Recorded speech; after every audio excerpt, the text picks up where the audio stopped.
Wow, this is really nice. This is not radical. Boy, she's very pretty. Captain's pretty impressed. It's a handsome boat. I like the amazing amount of space. Really well done. We're so lucky to find this one. Oh my gosh, here we go.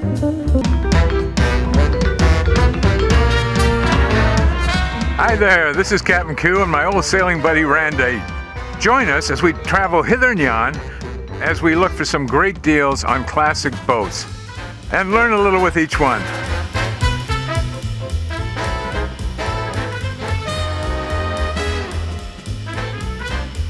Hey, Captain! Hey Randy, where are you? What? You're dumpster diving now? Well, I just saw this dumpster, thought I'd check it out, see if there's spare boat parts in here, right? There's actually some pretty cool stuff, but I probably best leave it there for now. Welcome to Cape Cod, can't you tell? Today we're here for kind of a follow-on to another boat we've done already. You know what boat that is? I do not. Cal 40. Oh, nice. Cool boat, huh? Was that cool? That was. Killer racing boat. A good solid Lapworth, Bill Lapworth design. He learned the trade through, you know, some apprenticeships. He designed a couple of really neat boats. One was Nalu, which won its class going in the Transpac 4 times in a row and won overall one year. And another famous boat on the West Coast called Ikebana. A man named Jensen came along and with a handshake, and you don't find that in business very much anymore, but with just a simple handshake, they became partners, and they started, and they said, well, should we call this the Lapworth Company? And they said, no, let's call it the Cal Company. 1982, we are now sort of the progeny situation here with the Cal 40 to the newer upgraded design called a Cal 39. This is a Cal 39-2. So what are some of the improvements over the Cal 40? The Cal 40, first of all, was a flat-out race boat. She flew downwind. She wasn't exciting going upwind. Okay. And she wasn't very exciting in light air. So she had a couple areas where she was not an all-around boat. But you get the breeze blowing up, they set a chute, and these boats started to surf. And nobody had really seen that before. Oh, yeah! Now with the new boats, with the 39, they've had a chance to really examine some underwater shapes with keels. They've also revised the rudder on the 39 over the 40. They're both about 700 square feet with 100% overlap for sail area, so that's not too different. The beam on this too is, I think, around 12 feet almost. So there's where the magic is going to come into the boat. I think we're going to see a really amazing interior on this boat. Okay, let's go take a look. What do you say? Check it out. Wow, this is really nice. She's quite deep forward, almost like the Cal 40 that was about the same sort of shape. So he still likes that amount of cutaway in the bow. It's slick. We got a little speedometer here, a little impeller that needs, somebody's painted, and you probably shouldn't paint that maybe. And when I get it in the right light, the white hull up here, it's got a really nice shine to it, doesn't it? And I think that's been kept waxed, and that looks like original gel coat. The boot top, that's another question. Somebody's painted over the boot top. Well, what would you do with the bottom? Blast away? It's, you know, it's that same question here. You could sand it the way it is, put another coat of paint on it, and you know, it's going to be a messy job, a dirty job. So that sort of reminds me of that Discovery Channel show, Dirty Jobs with Mike Rowe. Oh, yeah. And I understand he's created a foundation. We have a sponsor today who asked us to just talk about it a little bit, Omaze. Omaze gives away one-of-a-kind prizes and experiences while donating the funds to charities. Really a cool operation that they do. And this one in particular is for the Mike Rowe Foundation. They are redefining the definition of a good education and a good job because they don't think that a 4-year college degree is the best path for all people. And your donation will help their work ethics scholarship program. So what's the prize here?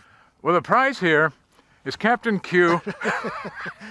I don't know if they're going to raise any money that way. Oh, well. Let me tell you how this is going to work. Our fans out there are going to make a little donation to the Omaze Corporation. They will, in turn, donate the funds received to charitable organizations such as the Mike Rowe Foundation. The prize this time is nothing small. It's an $80,000 Mercedes 4x4 Sprinter van. They'll deliver it to your front door, hand you a set of keys, and you're set to go. But there's an alternative. What's that? Thought you'd never ask. You can go to Colorado and pick the van up yourself in Colorado. Ooh. I mean, that's kind of like where you want this thing anyway. Road trip in the Rockies. It comes with the green package. What's involved with that? Well, wool insulation, blue stained pine ceilings, bamboo countertops, and a carbon offset package with 72,000 pounds of carbon offset. Not to mention a custom Green Van Smith logo. So for your chance to win, go to omaze.com/Captain Q. And we have a link for you. You'll find it right below. Check it out. A smooth bottom gives you speed. And even this bottom, you're going to probably lose, I'm going to say a minimum of a quarter of a knot. This is all led down here up to a foot of bilge. There's a bit of a bilge right in here. Okay. And the lead is this is all solid lead, and that's bolted onto that. And this allows you to run into rocks pretty well. Is that encased or is it external? No, it's external. Okay. That's external lead. And how far back it goes, let's see if we can tell here. This is pretty solid all around in here. I think they painted over this What? through-hole grill. There's not a lot of water intake there. And look at the stretch here between the keel and the rudder.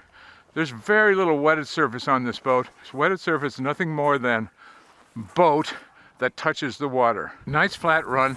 The buttocks, you can see the buttock sections down here, I think, pretty well. They flatten out down here low, see? And they come up and then have a nice smooth exit out here alongside the rudder.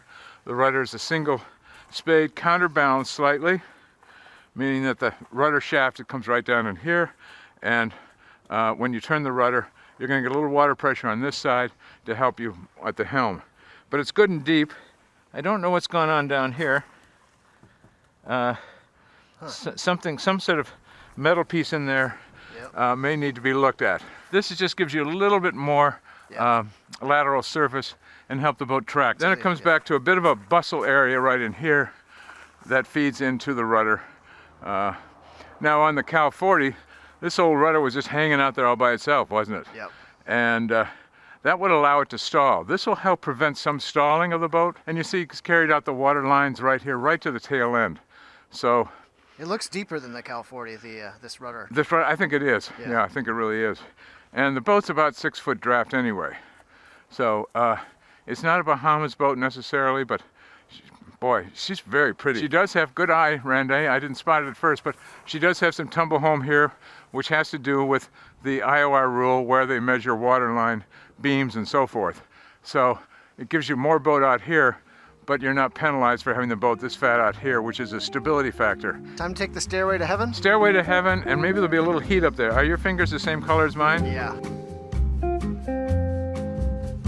We love the subscribers. Yeah, more subscribers means that we're going to get recommended to more people, and so that helps spread the love and spread the word about old classic boats and what we're doing, so every little bit helps. Thanks again. Randy, come on up, buddy. Oh, thanks. Once again, I invite you on board these lovely yachts. You're in your familiar spot. I am in my familiar spot, and you know, I don't have a big steering wheel in the way. That's okay, I don't mind that, because I know there's a big wheel that's going to go here, and I could sit on either side of this helmsman's cockpit in this divided work area back here. Why do you call it divided? Well, because you see, I've got this footwell back here, and the helmsman's going to sit back here at the wheel, right? He's going to drive the boat. Now, if you've got crew up there, they're going to be right in front of me and away from me. Now, this boat is set up a little bit more toward cruising side, in that you see there's just one set of winches aft here, okay?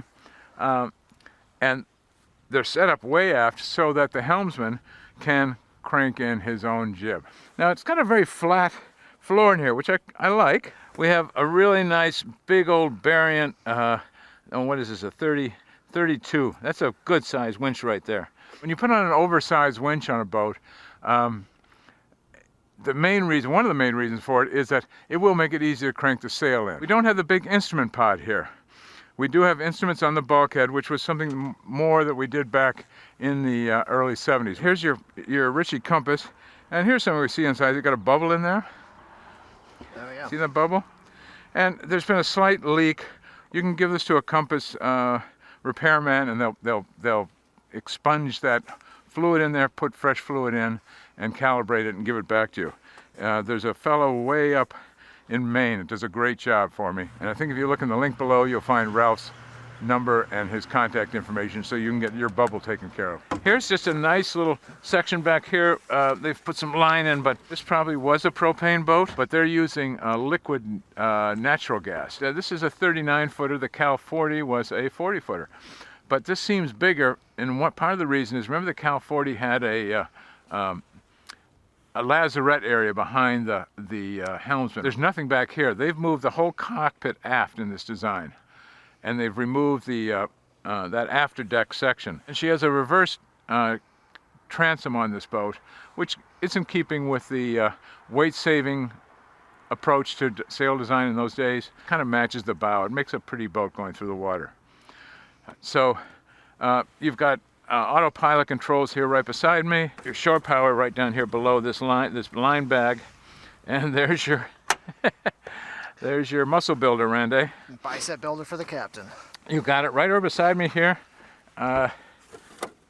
Engine controls behind plastic. We love that. We've got cockpit lockers in this cockpit, and we always like that. Let's see what we have here. Another shallow one. What's that telling us? That's the cue that you're gonna have a quarter berth. And on this side, whoa. Oh wow. Randy, I'm going to ask you to do me a favor. I'm gonna go down. I want you to go down here because there's an engine room down here. Ooh.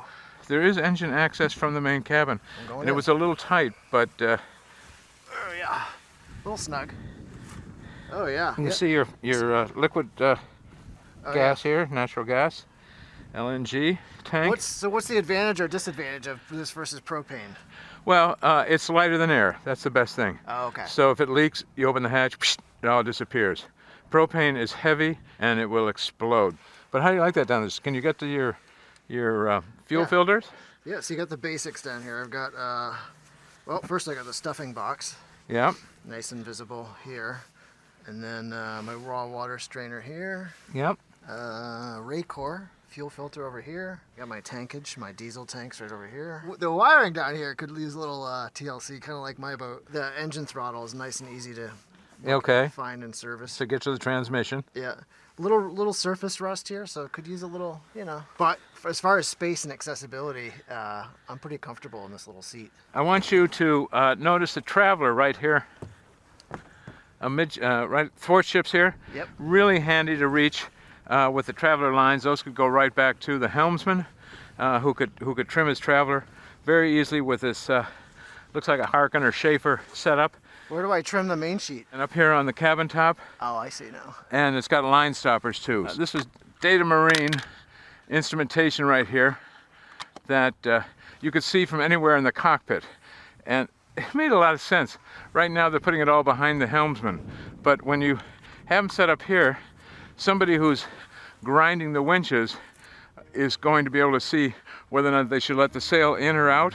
How's their boat speed doing? What's the depth? Hey, Captain, we're about to sink, you know, whatever. Let's head forward here. You want to follow me up to the foredeck? Yeah, let's go check it out.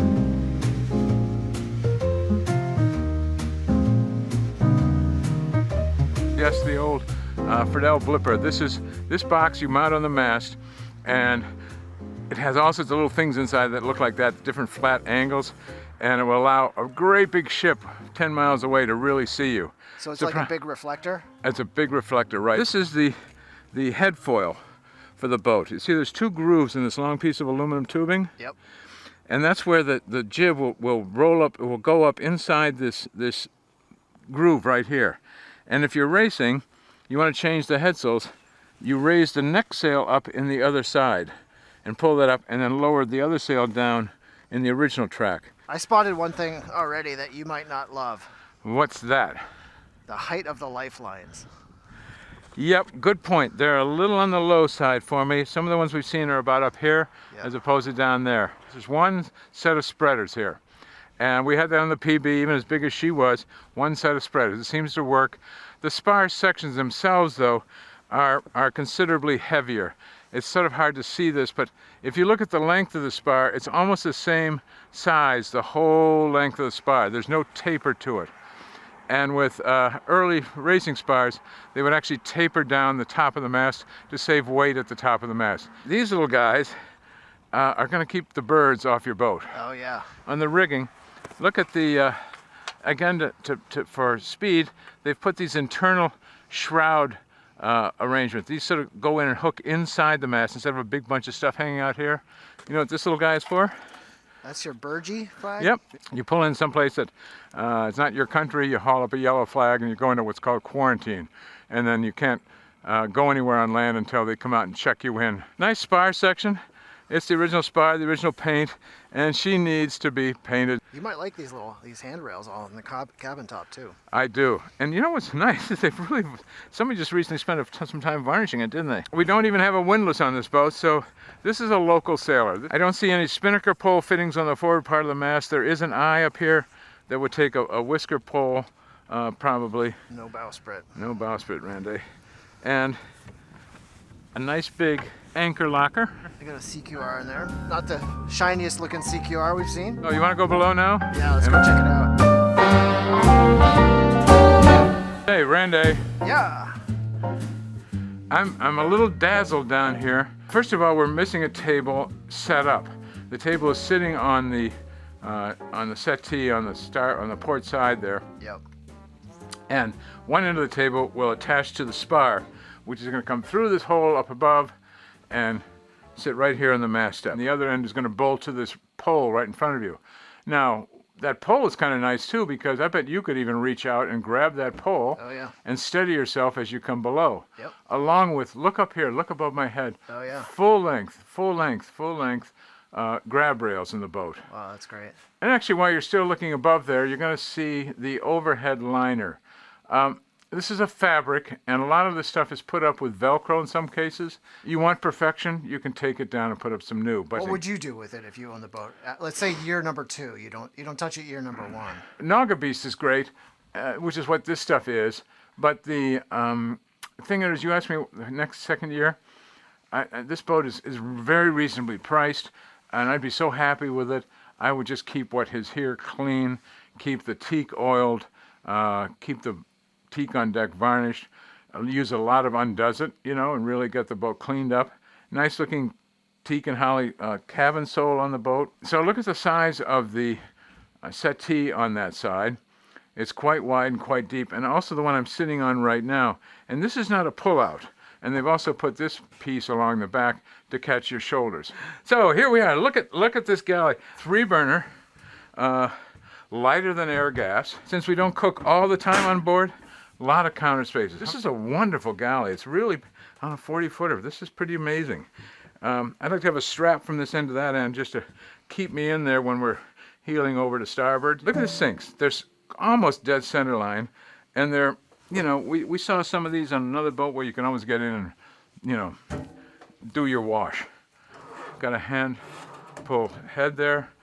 We have our pot and pan storage area here, which I know you're kind of tired of finding these bottomless pits, and the boat has pot and pan storage up here. And then if you need to cook, this is the sailor's staples, you say. I'm very pleased that just how well these lockers fit.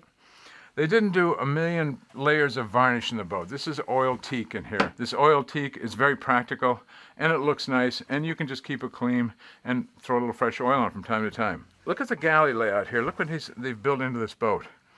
And I'm pretty certain this is all original equipment. Places to put plates that all fit the right size. Now here we have, you could put a lot of ice, but you also have refrigeration on board here. So, which one am I supposed to drink? Well, you can drink the pink fluid, and I can guarantee you that your urinary tract will not freeze this winter. There's a pretty big lip here for all their circuit breakers. I don't like the visibility or accessibility of some of these. You really have to look and dig to find it. And I don't remember seeing a Dodger frame on this boat. There may not be one. Yeah. But if we have a Dodger, it'll be pretty dry. These little boxes are great. There's a company out in California that I think it is that imports or makes boxes for anything you want to put something in. Let's take a little look at our engine room. Okay. Now, we've already seen this engine from the cockpit, right? Yep. And this thing will give us an ability to get to our to the belts, yep, to the water pump, and so forth on the front end of the engine. But now here's where we really diverge from the Cal 40. We have the 2 coffin quarter berths back there. You actually have sort of an owner's cabin, if you will. Look at this, they managed to squeeze in here. One of the better ones of this variety. Oh, cool. A big, big double berth and your own sink. There's opening ports on 2 sides of the cabin trunk right there. Oh, yeah. And there's a very large hanging locker to your right. Look at that. I mean, I can't swing that dead cat around in here, but maybe one that's half alive. Yeah. Pretty good. And getting into this berth is going to be easy, and it's not claustrophobic. I'm just a quick door away from, you know, the rest of the boat. You've got access to all of your battery systems right here. Ah, okay. Now they are located low, but that's a very dry part of the bilge. And you've got your charging system behind it. They turned my navigation table around here, but Not your favorite. I'm not going to complain. Again, what they've done, as you noticed when we got on board the boat today, you noticed that the furniture in here seems a little bit lower than it is in some other boats we've looked at. Yeah. Look, my elbows are up here. That tells me I don't have to, you know, strain or bend my arms to get to things. We have, How we doing? we're going to lose a point or two here. Uh-oh. A little untidy, so, but it's good. Point is, you've got a huge chart space, and I am sitting on the end of this berth, so if somebody's sleeping in here, they're going to have to get into the slightly fetal position, and then I won't sit on their feet. Also noticed a little rattan, is it rattan? What is it? Yeah, it is. Rattan ventilation for all the lockers. While we're looking over this direction, look at your chain plates. Do you think these are going to move? Those are pretty beefy. Yep, really well done. Let's go forward here. Oh my gosh, here we go.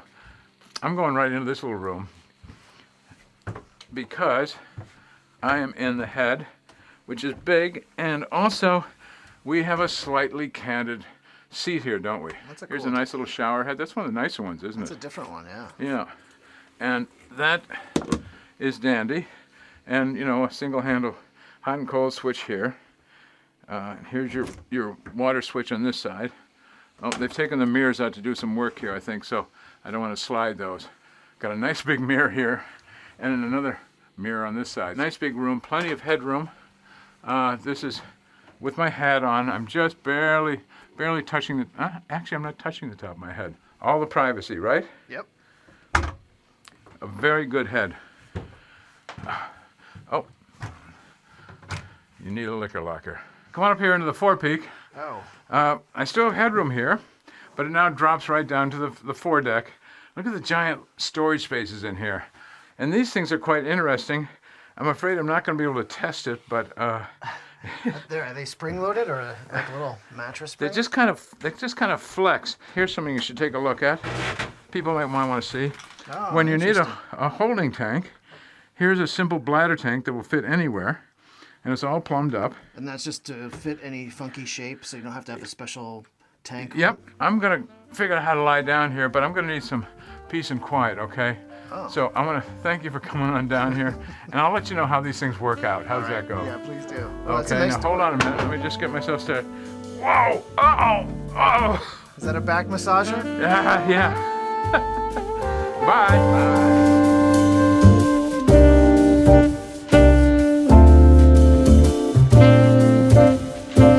Hey, Randy. Hey.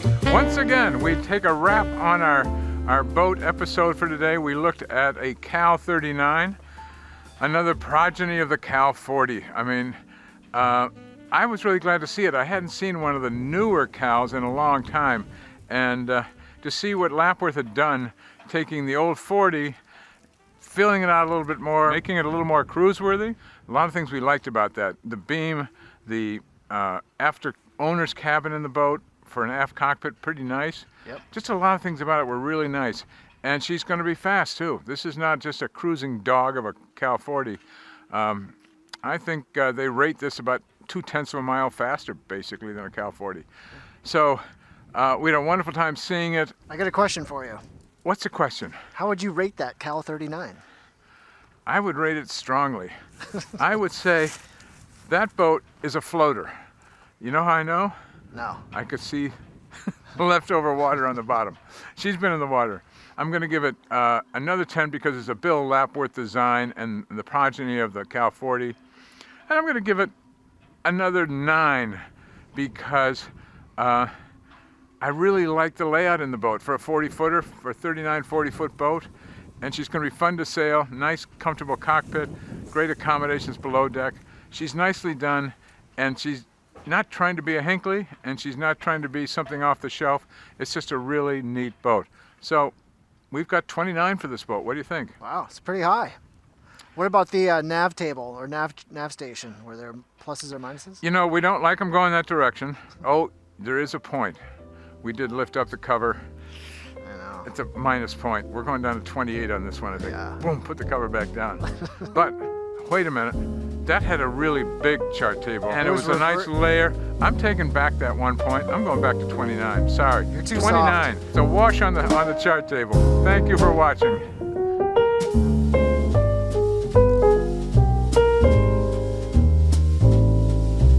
If you like what you see, please hit the subscribe button. And if you want to be notified when the next one comes out, please hit the alert bell. And that's not desperate at all. Randy, how would I ever find out what's coming up next? You can follow us on Instagram here, Yeah. or Facebook here. We'll have little previews of what's coming up on our next episodes a little bit early. That's pretty cool. Previews. You all join me. I'm going to Instagram right now, and I'm going to find out what's coming up next week. Thank you very much. You know, Instagram's not a place.